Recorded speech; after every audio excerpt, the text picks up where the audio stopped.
It's Monday, June 9th, 2025. Welcome to Make It Make Sense. I'm Grant Herms. Today in the show, the world is watching Los Angeles. Over the weekend, protesters and police fought in the streets in several LA communities over immigration raids that were taking place, and things flared up at certain times, but the raids, the protesters, and the response to the protests have sent the country on a collision course that Donald Trump has wanted since the summer of 2020, and I'll explain why. But first, make sure that you're following or subscribed to Make It Make Sense on whatever app you're listening to this on. Like and subscribe on YouTube so you don't miss out on any video episodes if that's how you get the show.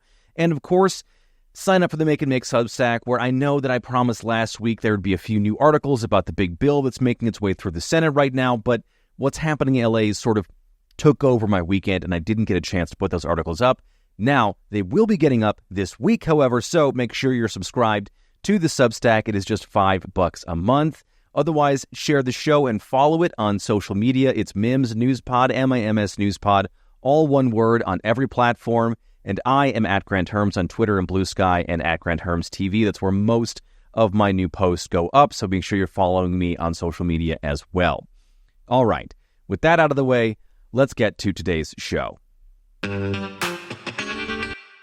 So, over the weekend, clashes between protesters, police, and presumed federal agents, and I say presumed for a reason that I'll talk about here in a minute, broke out over alleged undocumented immigrants who were being rounded up in several neighborhoods across LA.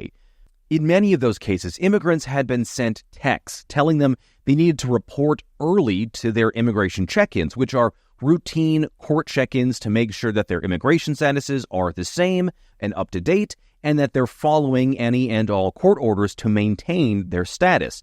And before I go on here, it's worth pointing out that a study from 2021 by the American Immigration Council looked at 11 years of immigration court records and found that 83% of immigrants showed up to their mandated court dates, and if they had a lawyer, that number jumped to 96%. Now, do we want those numbers to be 100%? Of course we do. But they are better than the overall rate that people in general in the U.S. show up to court, which is around 60% of the time.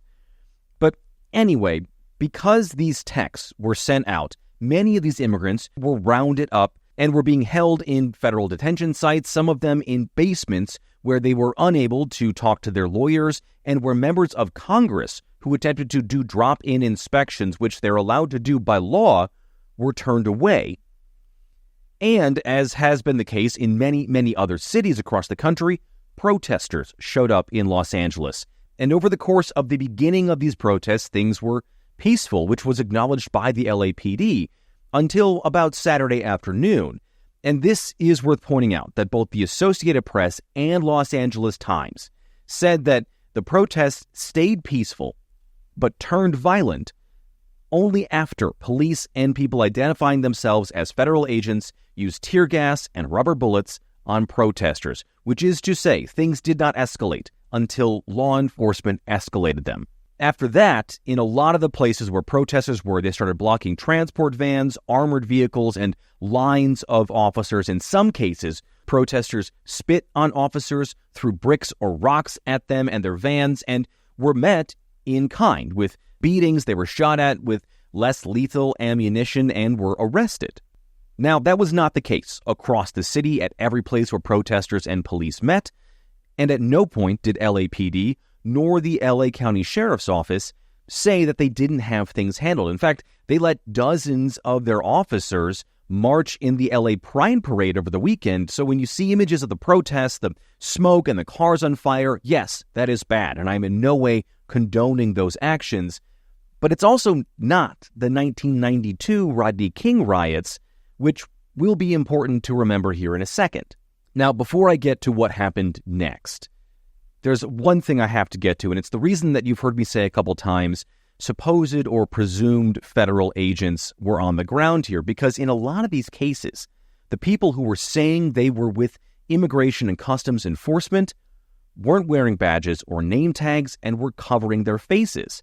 A lot of the people who said they were there with ICE were in extremely different uniforms as well. Some of them, in videos you can see online, were in fatigues. Some of them were in tactical gear. Some of them were in regular clothes, even including several in pictures who were in skinny jeans and sneakers.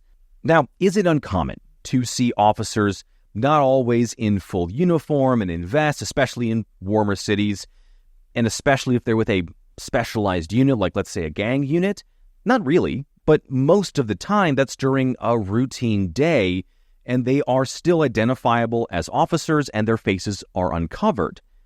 It's entirely a different thing for those people to show up as a part of a broader force that's presumably been deployed as a group, not to be in a uniform, to be unmarked as an officer, and to be unrecognizable. Now, the head of ICE said last week that he's going to continue to allow his agents to cover their faces for what he says is their own safety and the safety of their families after there have been alleged threats against officers, which is awful, and I will be very clear about that. But it is against the law in California. There's a law that says officers have to display badges and nameplates, and not having identifiable officers at the very least pushes the boundaries in general of civilian civil rights, because we don't know who these people are in many cases. And that matters because it's pretty easy to buy military-style police gear and dress up as law enforcement or paramilitary. I mean, a lot of these people claiming that they're ICE agents, and they very well might all be, are wearing a lot of the same gear that we saw on January 6th being worn by the militia groups, the Proud Boys, or the Oath Keepers. Like I said, it's not hard to find this stuff. And in an organization in which there's no uniform going on, people who want to do real harm could slip in among the ranks, and if their faces are covered, the other officers might not even know who they are. And then that means when those people zip tie someone's hands together and put them in an unmarked vehicle, which are being driven to unknown locations, we don't know, as civilians, whether that was a lawful arrest or a kidnapping. And that matters regardless of how you feel about the protesters, what Trump is trying to do in California, or immigration as an issue as a whole. So keep that in mind as I talk about everything else that was happening, starting Saturday afternoon when President Trump started using some very specific language about the escalation between police and protesters, specifically calling it, quote, a form of rebellion, and saying that protesters were an insurrectionist mob on posts on social media. Those aren't just words, but language directly from a section of what's known as the Insurrection Act, which allows the president to suspend parts of the rule of law to order the military to be used within the United States. Here's what he said over the weekend. Let's see what happened. If we think is a serious insurrection or less than that, we're going to have law and order. What's the bar for sending Marines? The bar is what I think it is. I mean, if we see danger to our country and to our citizens, it will be very, very strong in terms of law and order. It's about law and order. So Trump was talking on a tarmac there, sitting next to Marco Rubio, saying that an insurrection or a rebellion is what he says it is, and that should be troubling. And I say that because there are some really specific legal tests that need to be passed in order for what Trump is saying to be real, which includes attempts to overthrow the government or challenge federal authority through violence, but also in an organized fashion and in a way that goes beyond protected free speech. It's why people call the January 6th attack an insurrection, and why what's likely happening in LA right now doesn't fit the bill, because we know that there was a lot of organization around January 6th, and these protests in LA are spontaneous, at times violent and destructive, but likely not organized. But if none of that matters to Trump and the administration, you just heard him say that. So by Saturday night, Trump said that he was ordering 2,000 National Guard troops to be mobilized in California, which made it the first time a U.S. president has mobilized the National Guard without the request of a governor or a mayor since 1965, when President Lyndon B. Johnson ordered the National Guard in to protect civil rights protesters in Alabama. And the order that Trump used to do this doesn't actually mention California specifically, which has led quite a few legal scholars to start questioning whether or not this is a blanket order that Trump might be able to use in other cities where protests might pop up. Again, something we'll come back to in a little bit. Now, after that, Trump spent his night at a UFC fight, which also is worth saying here because if a major U.S. city, the second largest, in fact, in the country, is in the middle of an insurrection, you'd expect the president of the U.S. to be in the Situation Room or in briefings all night, not sitting ringside. But regardless, on Sunday, when the National Guard did show up, just 300 troops were there instead of the 2,000 Trump had ordered. And as Sunday continued, there were more clashes, and Defense Secretary Pete Hegseth threatened to deploy Marines from Camp Pendleton, which is a nearby base in California, which would violate several federal laws, including something called the Posse Comitatus Law, which bans military missions on U.S. soil. Now, as I'm recording this, no Marines have been deployed, and Trump and the governor of California, Gavin Newsom, say that they have talked to each other, but they have wildly different takes on how that conversation went. Listen to both of them.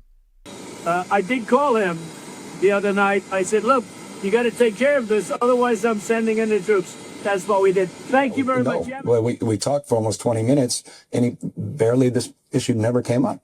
And I tried to talk about L.A., he wanted to talk about all these other issues. We had a very decent conversation. When was this? This was late Friday night, I think about 1:30 plus his time. After the protests had started? After the protests, and he never once brought up the National Guard. He's a stone-cold liar. He said he did.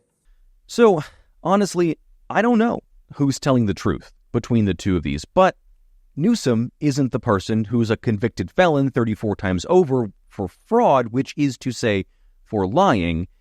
And I think that our threshold for believing somebody who's been convicted in criminal court of lying should be a little bit higher. But again, we don't know what was actually said on that call because their stories don't match up. Also, as all of this has been happening, Trump's border czar, Tom Homan, has been on the ground in L.A. and threatened to arrest Newsom, which would be a massively unprecedented move that we have never seen before. I know that's what unprecedented means, and that's redundant, but this is huge. Arresting a sitting American governor for disagreeing with federal policy.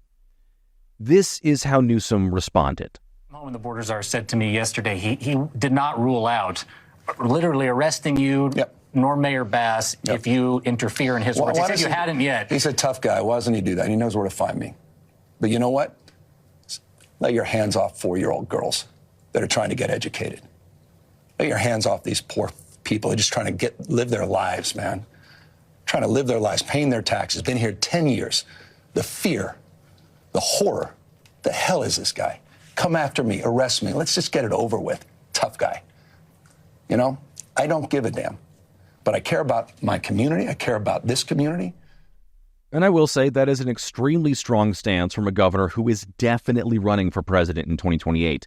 And then today, Newsom announced that he would be suing the Trump administration over the deployment of the California National Guard, alleging it violated the law and essentially the sovereignty of California's state rights, which the idea of respecting states' rights is a bedrock part of conservative ideology that goes back to the Civil War, and depending on how far back you want to go, maybe the founding of the country.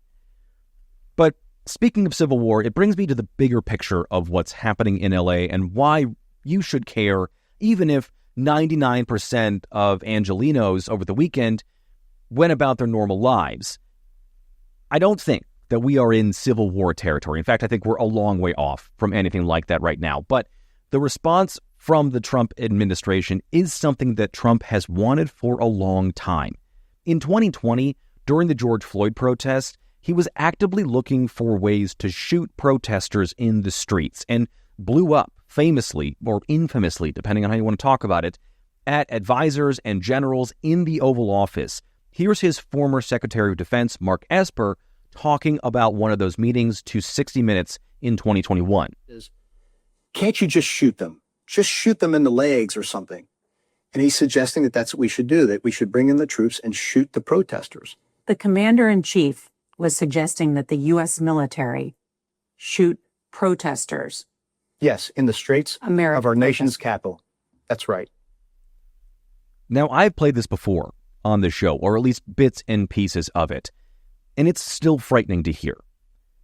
Even more so is Pete Hegseth, the current defense secretary, didn't deny the idea of having the military open fire on Americans during his confirmation hearing, essentially refusing to say that it was bad. So it means at this point there isn't anyone in the room, like a Mark Esper, telling Trump no. And on top of that, these immigration raids have largely been concentrated in democratically controlled states and cities. And one of the things that we know about Trump in 2020 is that he was actively looking for ways to invoke the Insurrection Act during the George Floyd protests and impose some form of martial law. And if he were able to get his way this time around, we were in a different ballgame. We're talking about the suspension of civil rights, habeas corpus, which I've talked about before on the show. Your right essentially to be brought before a judge when you're charged with a crime, and possibly even the suspension of free and fair elections. And now, I'm not saying that all of that or even some of it is going to happen, or even that it's exactly what Trump wants this time around. But we do know that he has a pattern of talking about these things. And that is the thing that we have to go on, right? We have to look at what he said in the past to try to help us understand what he might do in the future.